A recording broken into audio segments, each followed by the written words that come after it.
Bonjour tout le monde, bonjour la famille. Bienvenue sur le podcast L'effet Boom, comme j'appellerais ça, The Bold Effect Podcast, la famille. Donc aujourd'hui, je suis avec Miss Lab, qui a une expertise sur le crédit aux États-Unis ici, je pense un peu plus de 3 ans, hein, c'est ça? Oui. Ok, un peu plus de 3 ans pour les gens soit que vous soyez nouveau aux États-Unis ou bien que vous êtes ici depuis très très longtemps, d'accord? Ou bien si vous ne me connaissez pas, d'ailleurs, Mamadou Diallo, investisseur immobilier temps plein ici aux États-Unis et développeur dans l'immobilier ici. Et j'ai compris l'importance du crédit très très tôt, d'accord? Ici aux États-Unis, la plupart des gens, ils commencent jamais à travailler sur leurs rêves parce qu'ils pensent qu'ils ont besoin de travailler pendant des années et faire 7 boulots, 8 boulots pour économiser, machin. Mais une des choses que j'ai compris sur l'économie des États-Unis, leur système financier, c'est que ici, quand tu arrives, le cours que tu devrais avoir le même jour que tu atterris, c'est le cours sur le crédit. Parce que ici aux États-Unis, tu peux prendre tous tes rêves que tu as en tête.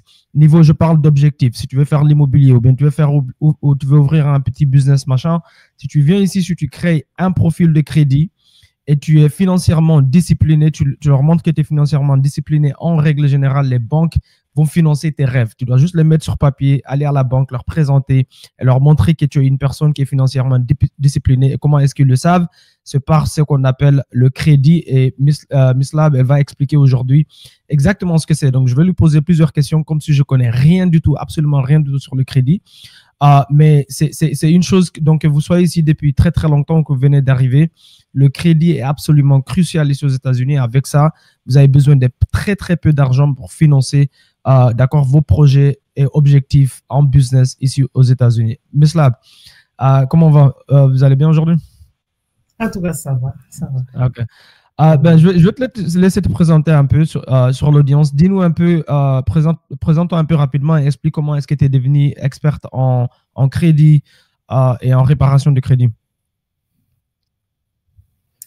Ah oui, je m'appelle Labiane et on m'appelle Miss Lab. Je suis entrepreneur, je suis coach, life coach et je suis écrivain, j'ai mes livres que j'ai déjà écrits et je suis maman, ça c'est la couronne que je porte, je suis maman, j'aime ça. Super. Et comment je suis entrée dans les crédits m'a donné la leçon. J'avais une grande leçon dans les crédits qui m'a frappé ma vie personnelle et c'est depuis là que je suis entrée dans les crédits. Qu'est-ce qui s'est passé? En 2024, quand le Covid frappait, moi j'avais eu des coups à la fois, double coup. Le coup du Covid et puis de ma vie personnelle. Les divorces m'avaient frappé et je me suis retrouvée dehors avec les enfants. Mon premier avait 5 ans à ces temps-là, qui avait même le problème de parler. Et mon deuxième avait 3 ans avec l'asthme sévère. Et la dernière avait 5 mois.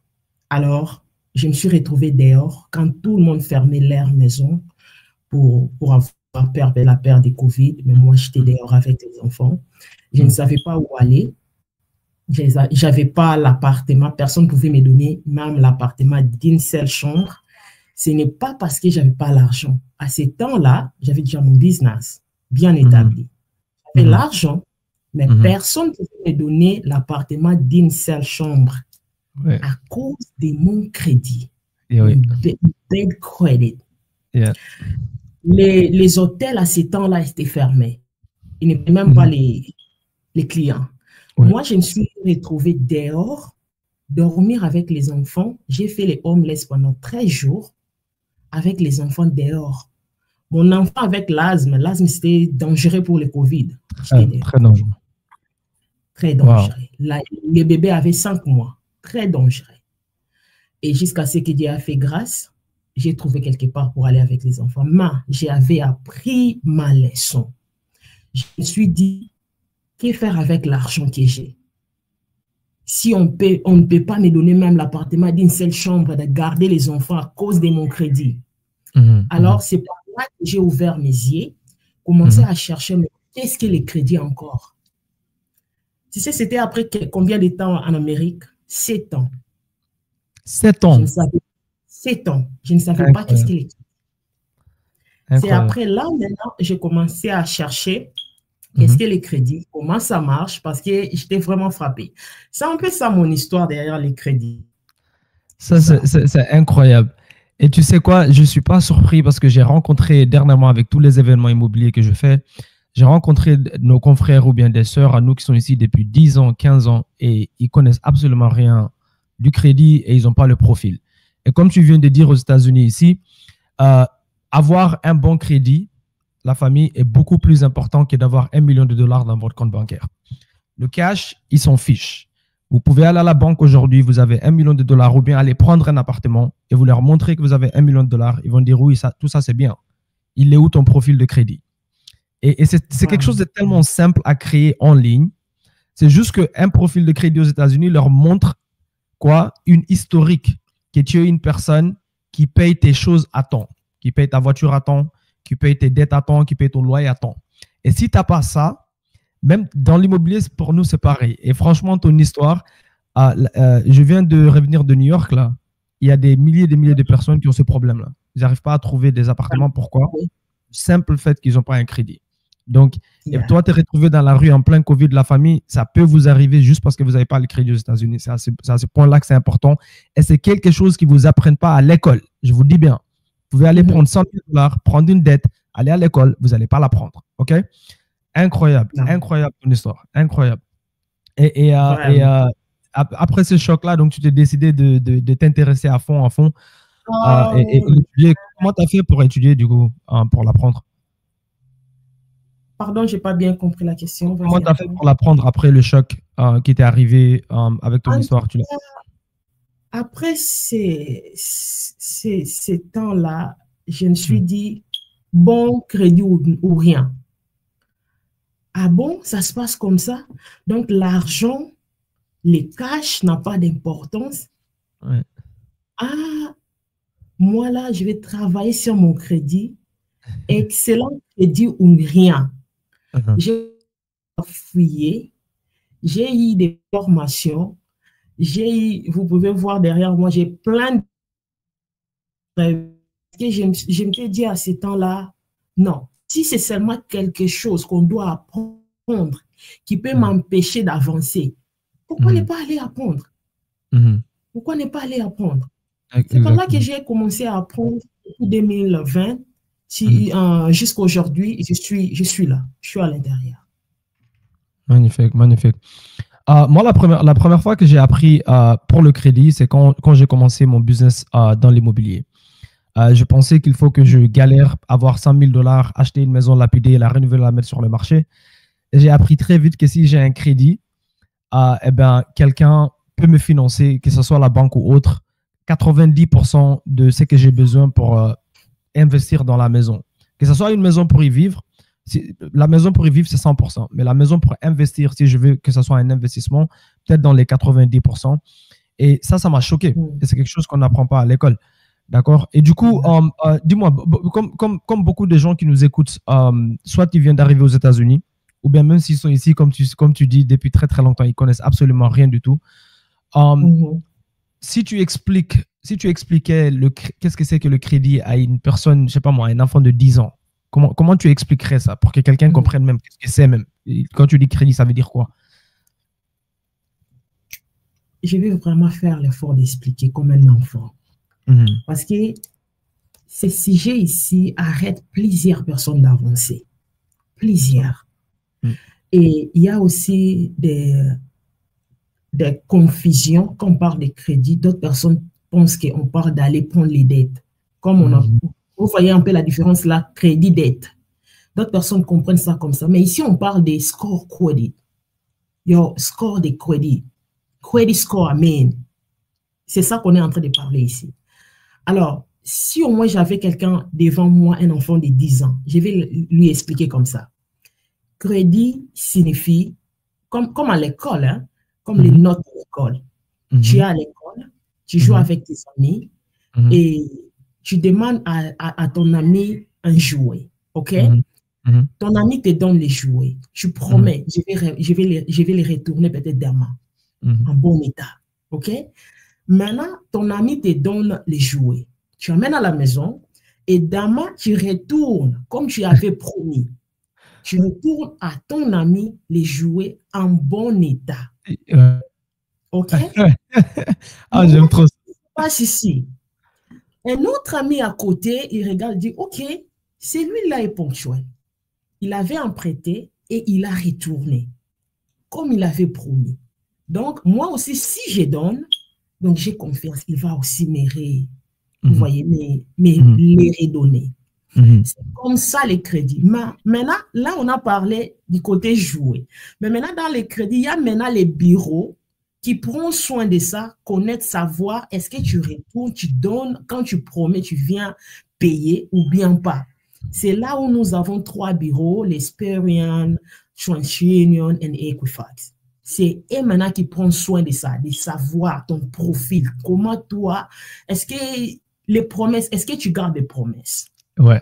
C'est ça les crédits. Ouais.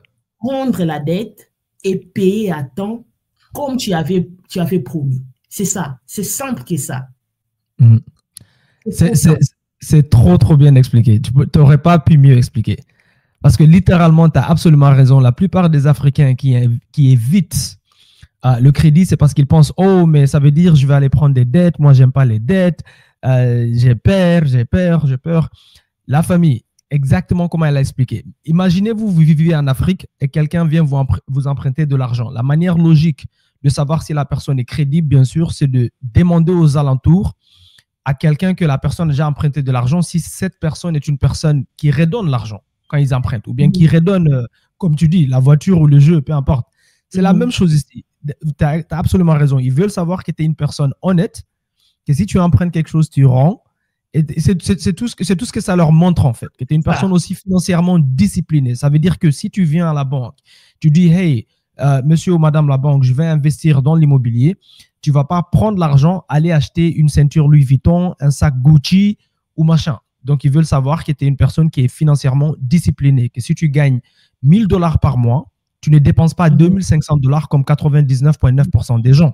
D'accord? Donc, tu dépenses plus que tu gagnes. Même moi, je n'aurais pas pu expliquer mieux. Magnifique. J'aime beaucoup. OK. Donc, disons quelqu'un qui est ici, ils n'ont absolument rien du tout. Like, ils ont littéralement rien comme profil de crédit. Ils commencent par où? Bien sûr, l'éducation d'abord, savoir qu'est-ce que c'est que le crédit même. Mais après ça, ils commencent où? J'aimerais d'abord expliquer l'importance du crédit. Okay. Parce que beaucoup parmi nous, nous pensons que les crédits, c'est seulement pour avoir la voiture, pour peut-être aller voir les crédits. C'est seulement ça. Je vous jure, avoir un bon crédit en Amérique, moi, j'ai dit, tu es riche. Il n'y a personne qui va fermer la porte pour toi si tu as un bon crédit. Tu peux manquer le cash, mais si tu as un bon crédit, personne ne peut fermer la porte pour toi. Mes frères et sœurs, vous qui allons m'écouter, vous allez nous écouter ici. Excuse my French. Non. S'il vous plaît, si vous avez de longues visions, please, help. Commencez à fixer ton crédit. Les crédits, c'est important au niveau où je vous ai donné mon histoire. Je ne manquais pas l'argent de payer les loyers, mais j'ai manqué les crédits. J'ai fait les homeless avec les enfants. Regarde les niveaux de l'importance d'avoir un bon crédit. Yeah. Donc, si au moins quelqu'un arrive en Amérique, même si tu es nouveau, tu viens d'arriver, ou bien, ici, moi j'ai commencé à chercher à ranger mon crédit après 7 ans. Vaut mieux commencer que de ne pas agir. Exactement. Si vous voulez construire votre crédit, c'est simple. C'est seulement être discipliné. C'est simple. Je vais vous donner quelques étapes à suivre pour bien construire votre crédit. Aux États-Unis, les enfants, je pense qu'à partir de 13 à 16 ans déjà, tu peux mettre ton enfant derrière toi. Il commence à construire son crédit. L'âge normal, c'est 18 ans. Mais pour nous qui viennent là, tu as besoin de commencer à construire à bien regarder. La première des choses à faire, c'est de chercher à avoir la dette. Si toi, tu évites la dette, tu dis que moi, je ne veux pas les dettes, donc toi, tu n'auras pas les crédits. Les crédits, c'est les dettes. Le système d'Amérique est basé sur les dettes. Ce n'est pas comme en Afrique. Ici, le système est basé sur les dettes. Tu es quelqu'un qui paye les dettes, tu es crédible. C'est ça. Donc, si toi, tu ne vas pas changer la mentalité là que moi, je ne veux pas de dettes, c'est ton problème. Donc, tu veux avancer, tu vas avoir un bon crédit, tu dois entrer dans les dettes. Maintenant, c'est ça qui est important, tu dois être très discipliné. Très discipliné. Parce que si tu n'es pas discipliné, tu vas aimer ta vie. Tu dois être très discipliné. La première des choses à faire, c'est d'entrer dans les dettes. Cherchez peut-être à avoir un credit card, cherchez peut-être à avoir un student loan, avoir quelque chose, la voiture, quelque chose comme ça. Parce qu'il y a d'autres dealers qui n'exigent pas les crédits pour te donner la voiture. Cherchez à entrer dans la dette pour commencer à construire ton crédit. La deuxième des choses à faire, très important, parce que dans les crédits, nous avons des pourcentages. Les paiements, ça prend plus ou moins 35% de l'histoire de ton crédit. Donc, si toi, tu es quelqu'un qui ne paye pas les dettes, donc tu vas entrer encore dans les problèmes. Donc, 35% de l'histoire de ton crédit partent dans les paiements. Quand tu promets que tu vas payer les premiers, il vaut mieux payer même les 31. Tu ne peux pas dépasser les premiers. Les paiements est très important quand il s'agit des crédits. Payez vos dettes, payez vos bills, payez tout ce que vous avez promis, vous devez payer. Payer, c'est ça. Crédit, c'est facile si seulement tu peux suivre l'étape et tu peux être sérieux. C'est ça. La réalité de la famille, c'est que... Troisième chose à faire. Désolé, ça avait coupé. Vas-y, continue. OK. Je parlais des troisième choses. Vous m'écoutez? Là, je t'entends. Allô? OK. C'est d'utiliser les crédits intelligemment.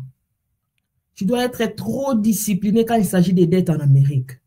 Trop discipliné. Trop discipliné. Parce que l'utilisation dans les crédits, ça prend 30%. Donc, on t'a dit, on te donne un credit card. On a mis, exemple, $1000 à l'intérieur.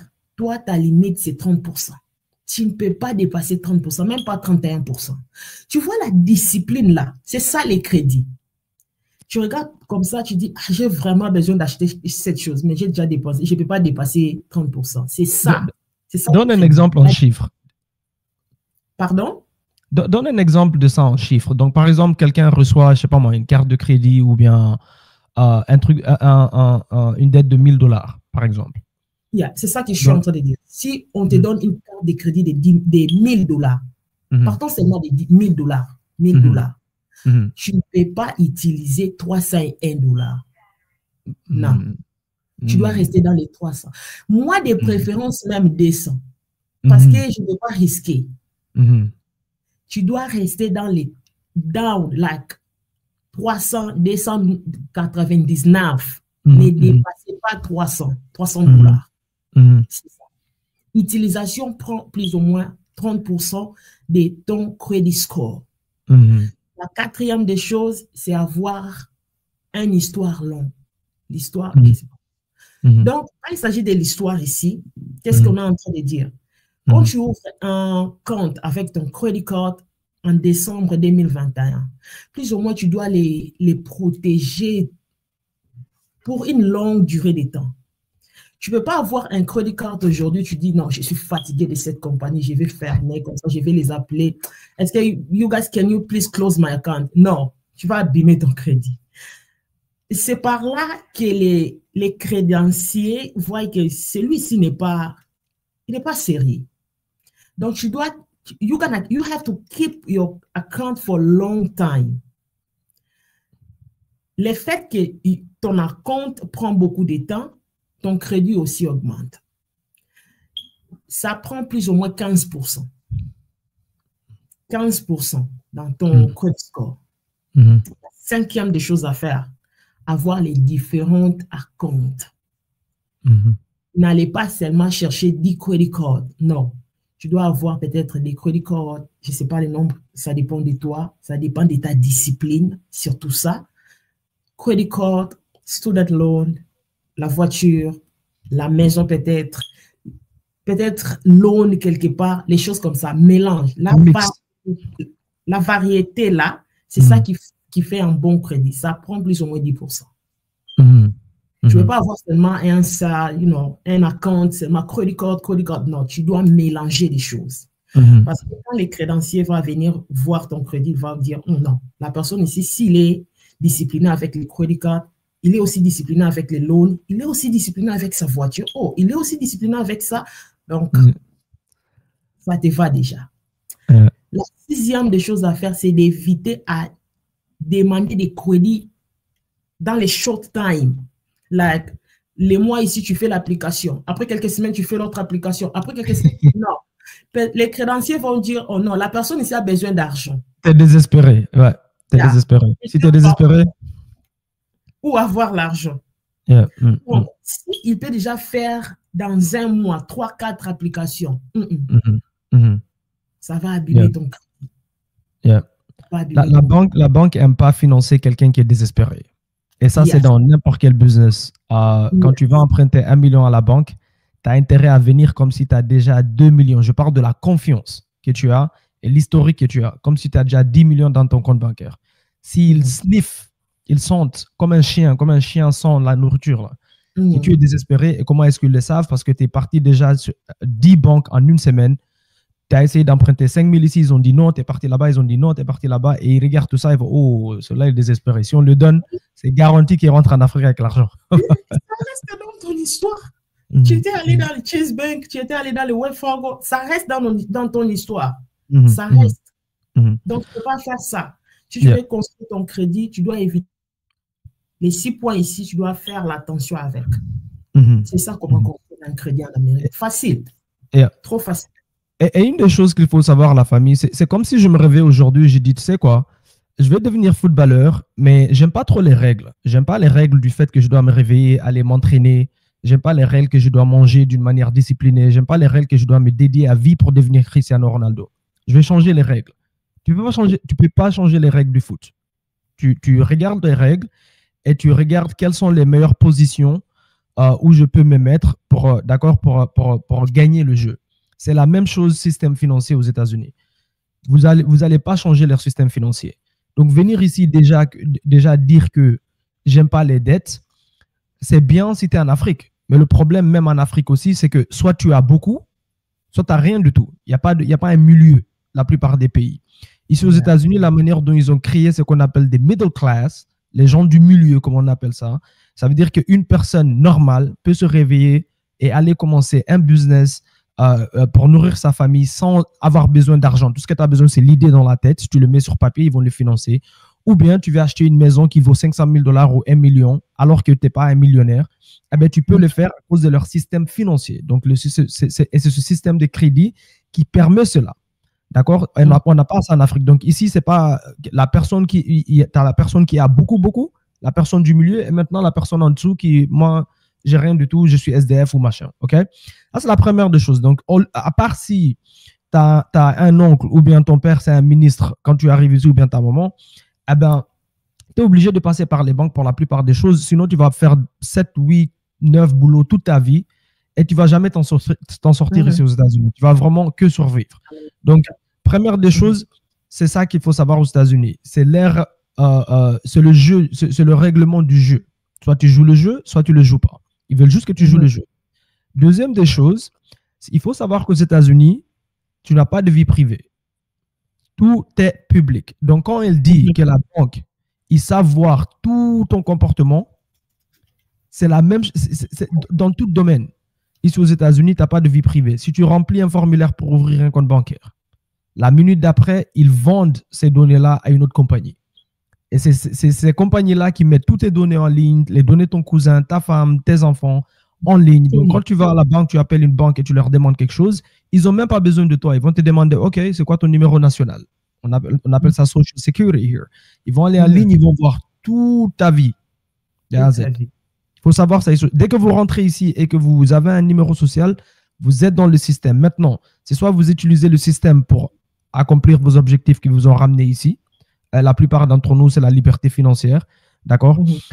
Ou bien vous allez rentrer dans le système mais devenir esclave du système. Esclave du système. Et puisqu'on est des créatures comment dire, ça veut dire l'être humain est une créature d'habitude en fait. Les choses dont tu as l'habitude. Si en Afrique, tu n'étais déjà pas discipliné financièrement, si tu étais déjà une personne qui emprunte de l'argent, qui ne paye jamais, si tu étais déjà une mauvaise personne, ici aux États-Unis, ça va que amplifier, ça ne va pas changer. Okay, amplifier à part si tu changes tes habitudes. Je peux apprendre. C'est ça que je dis. Tu vas les changer. Tu vas les changer. Si tu ne changes pas tes habitudes vont rester. Donc, quand tu viens ici, tu ne peux pas vivre ici comme tu vivais en Afrique. Tu étudies le système. Je te promets, si je peux, peut-être que même on va le faire. Quand tu viens ici, le premier jour même, cherche quelque part ou aller prendre un cours, même si c'est de 1 heure sur le crédit. C'est la première des choses. Si je dois retourner en arrière, dès que j'atterris aux États-Unis, c'est le premier cours que je prends, avant toute chose. Avant l'anglais, avant toute chose. OK? OK.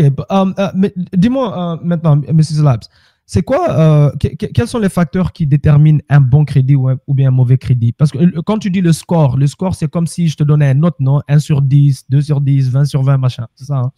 Le score. C'est quoi qui détermine un bon ou bien un mauvais? Ce qui détermine un bon ou un mauvais crédit, ce sont les points que je viens de citer. Paiement, utilisation, historique, tout ce que je viens de citer. Okay. Si tu fais le contraire, c'est ça maintenant qui vont déterminer ton crédit. Mais les crédits ici maintenant, c'est déterminé par les chiffres. Peut-être celui qui n'a jamais eu les dettes, ils peuvent avoir peut-être moins de 300, 350, ça dépend. 350 ou moins. Crédit score. Ce n'est pas mauvais. C'est juste que tu n'as pas encore eu la dette quelque part. Mais les portes sont fermées pour toi. Parce qu'on n'a pas confiance de toi. Est-ce que si on te donne, tu vas les rembourser? Mais ce n'est pas un mauvais crédit. C'est juste que tu n'as pas encore entré dans les jets. De 350 à 520, c'est ça qu'on appelle good credit. Là, peut-être tu as quelque chose à l'intérieur où tu n'as pas arrangé. Peut-être tu as un problème. Peut-être tu avais eu une carte que tu n'as pas bien payée. Quelque chose est là qui abîme maintenant ton crédit. Là, tu as déjà eu une dette quelque part, mais tu n'as pas bien travaillé sur la dette. Ton score va être entre 350 à 520, quelque chose comme ça. Je sais bien que de 520 à 580, c'est aussi bad credit, mais quand même en orange, ce n'est pas trop bad. Mais c'est bad, la porte est fermée. Je vais le dire comme ça. De 620 à 715, ça dépend aussi des compagnies. À 715, on appelle ça good credit. Good credit, maintenant là, ça détermine qu'est-ce qui est à l'intérieur de ton crédit. You have a good credit, but what do you have inside? Like, quand on parle de la variété, parce que tu as des crédits, des dettes, c'est maintenant là les problèmes. 715 à 775, quelque chose comme ça. Là, c'est good, very good. Ça, c'est excellent. Ce n'est pas vraiment excellent, mais je peux dire c'est entre excellent et good. Je vais donner la différence. Je vais sortir moi et toi. Moi, j'ai 720 et vous avez peut-être 700. On demande la même chose, peut-être l'argent. Mais on regarde maintenant dans mon crédit, je n'ai pas la variété des choses à l'intérieur. Ou bien toi qui as, let me do that like this. You have more credit than me, but tu n'as pas la variété des choses à l'intérieur. Et moi, j'ai la variété. Peut-être j'ai les student loans, j'ai la voiture, j'ai la maison. Oh, ok, la variété des dettes. Il y a la variété des dettes. Ok. Ouais, il y a des dettes plus importantes que d'autres, qui comptent plus que d'autres. Ouais. Non, ce n'est pas ça. J'ai dit, ce que je suis en train de dire aussi, tu ne peux pas avoir seulement une seule dette à l'intérieur, comme juste un credit card. J'ai par exemple 10 credit cards. Tu as 10 credit cards dans ton credit score. Et moi, j'ai des credit cards et d'autres dettes, comme le student loan, comme la voiture. Comme... Vous voyez la différence? Non, non, je vois. Quand tu as juste une carte de crédit, par exemple, OK?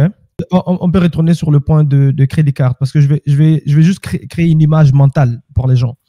Donc, quand tu dis, par exemple, carte de crédit, par exemple, carte de crédit un magasin m'a donné une carte de crédit, ou bien j'ai juste été à la banque, j'ai emprunté juste une carte de crédit avec $1000 dedans, par exemple.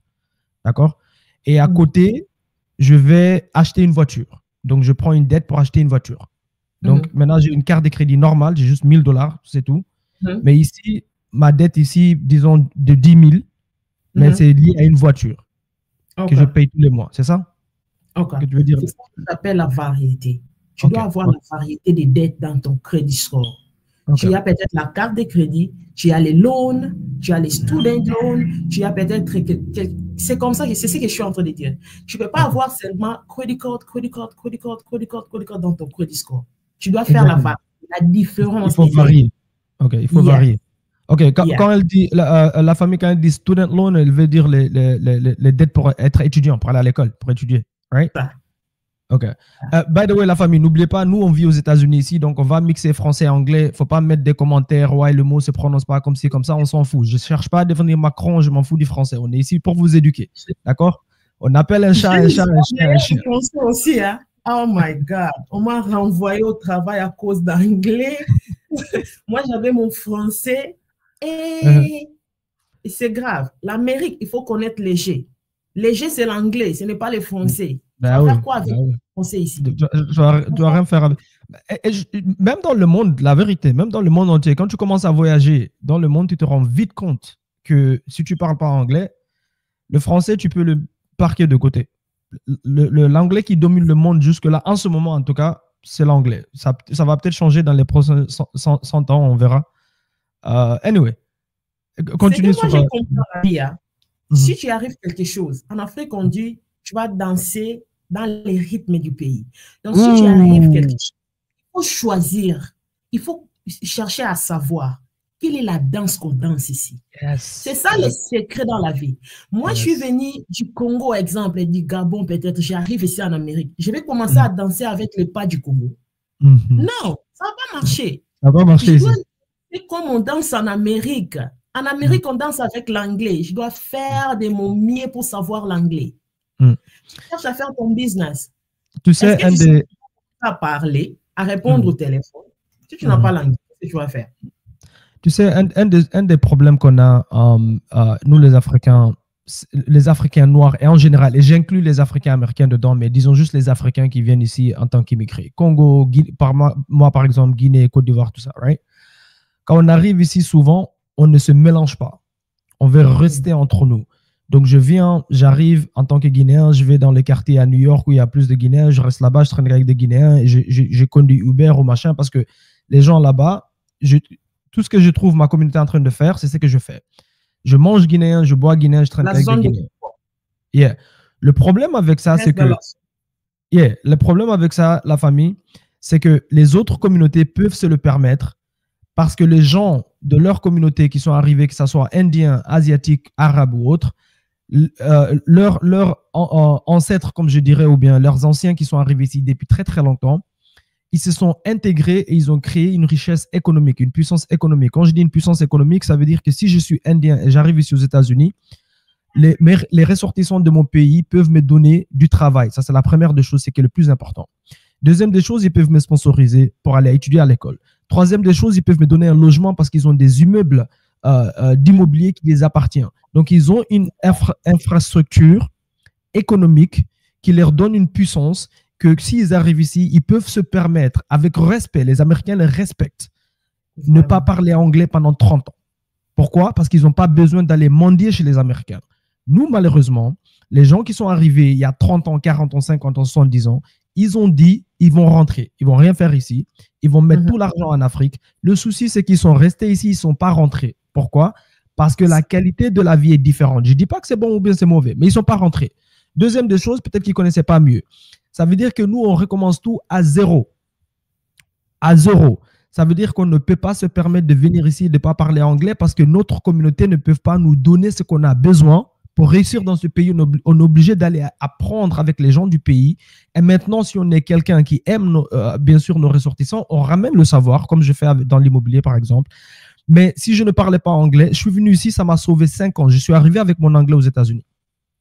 Et comme je dis toujours, la jeunesse qui est en Afrique, dans des pays où même où tu n'as pas de travail, par exemple, dans les pays sous-développés, c'est ta faute si tu es arrivé aux États-Unis. Je ne dis pas sa faute d'une mauvaise manière, mais c'est quand même ta faute. Parce que je me rappelle, par exemple, quand j'étais en Guinée, les jeunes de 16 ans à 30 ans, ils peuvent se réveiller à 6 heures du matin, s'asseoir à faire du thé jusqu'à minuit, H24, parler de politique. Ils n'ont pas de travail. Et on est en 2025, 2024, 2023, tu as un téléphone, tu scrolles Facebook, TikTok, machin, donc tu peux aussi apprendre l'anglais en ligne. Donc si tu es déterminé de venir aux États-Unis, mais tu ne te dis pas dans la tête, en Afrique, laisse-moi déjà commencer à apprendre l'anglais, tu viens ici, tu perds déjà 2 ans, rien que pour apprendre la langue. 2 ans. Ou bien, peu. Ou bien tu viens. Maintenant, c'était difficile. Voilà, maintenant, si tu viens aussi, tu tombes dans le piège de tu veux traîner qu'avec des Camerounais, qu'avec des... Ok, si tu viens du Nigeria, les Nigériens sont un peu différents là. Je vous dis maintenant, les Nigériens sont différents. C'est une calibre différente des Nigériens. Ils s'intègrent très, très vite. Mais à part eux, ou bien si tu viens d'un pays anglophone africain, la famille, si tu arrives ici, le premier jour, crédit anglais.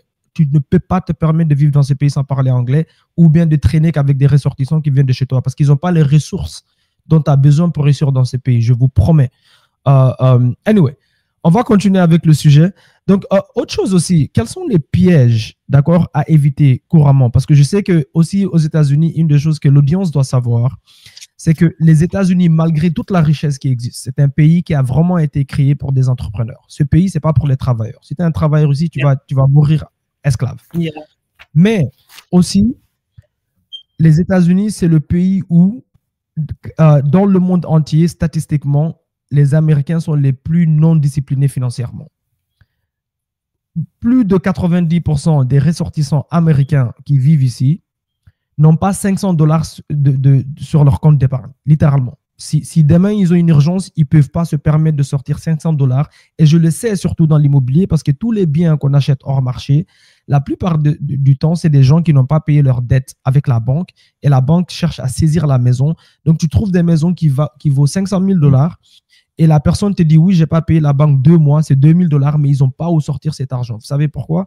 Parce que les Américains ne sont pas financièrement disciplinés. Ils vivent toujours au-dessus de leurs moyens.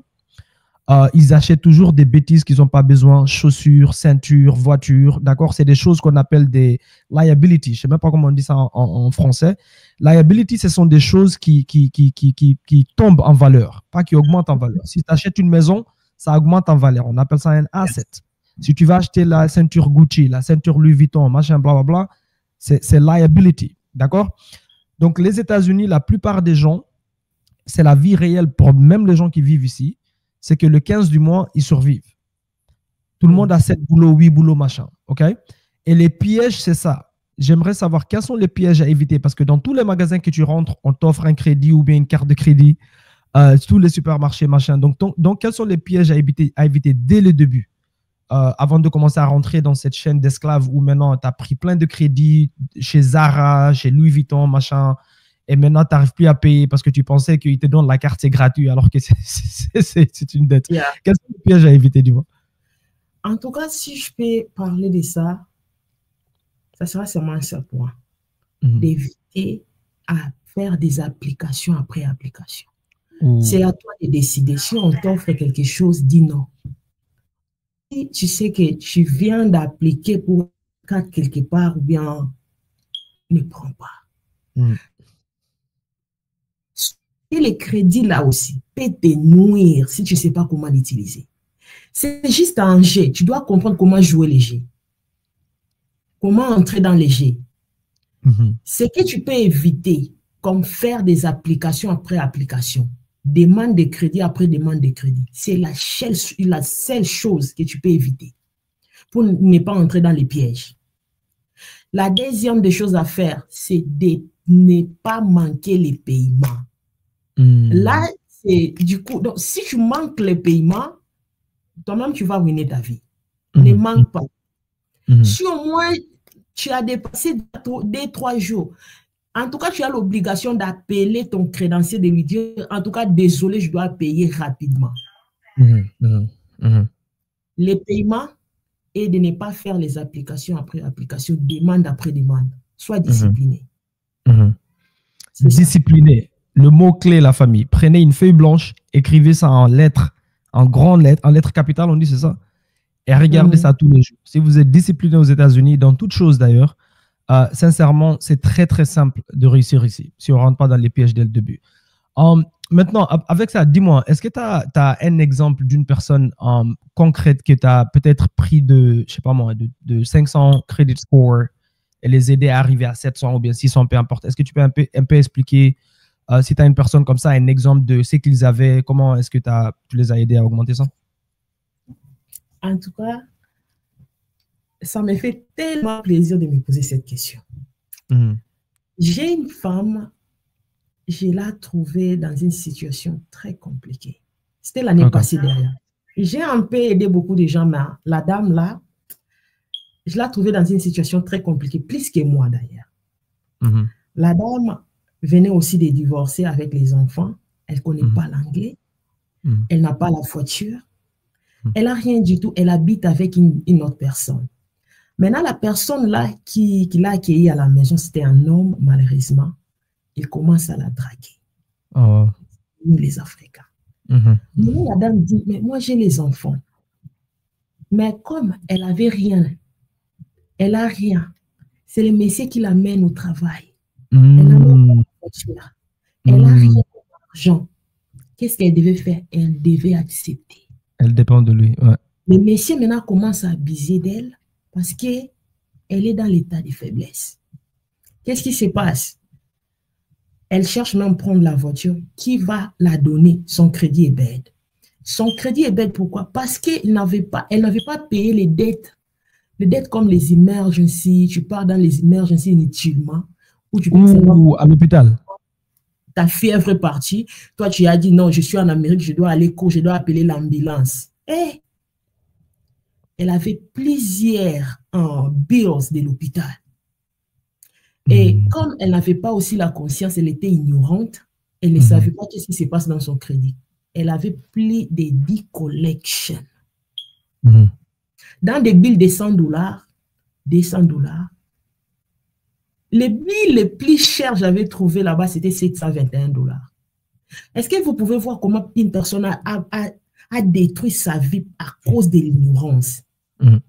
Elle ne savait même pas que les billes qu'on l'envoyait et puis elle déchirait, elle mettait dans la poubelle, ça ruinait sa vie. Qu'est-ce qui se passe? On m'a recommandé to her, elle m'a appelé. Quand elle m'a appelé, elle a dit, OK, on doit d'abord commencer par accès sur crédit. Nous devons savoir tout ce qui est à l'intérieur. Oh my God. 11 collections. Wow. Tu étais où? Maintenant, les collections là, c'est des choses de $100. Est-ce que toi, tu manquais $100 pendant 5 ans pour payer? Wow. Incroyable. Avec 5 enfants. Maintenant, le monsieur lui dit, si tu veux rester dans ma maison, on doit commencer à sortir ensemble. Je lui ai dit, non, tu ne peux pas continuer dans une vie où tu ne veux pas faire quand même. À cause de ta faiblesse. On a commencé, je lui ai dit, OK, tu dois rester calme. Premièrement, j'ai fait ce que je pouvais faire pour elle, pour sortir d'abord là. J'ai cherché quelque part d'autre, où une autre personne l'a accueilli. On a commencé à travailler sur son crédit.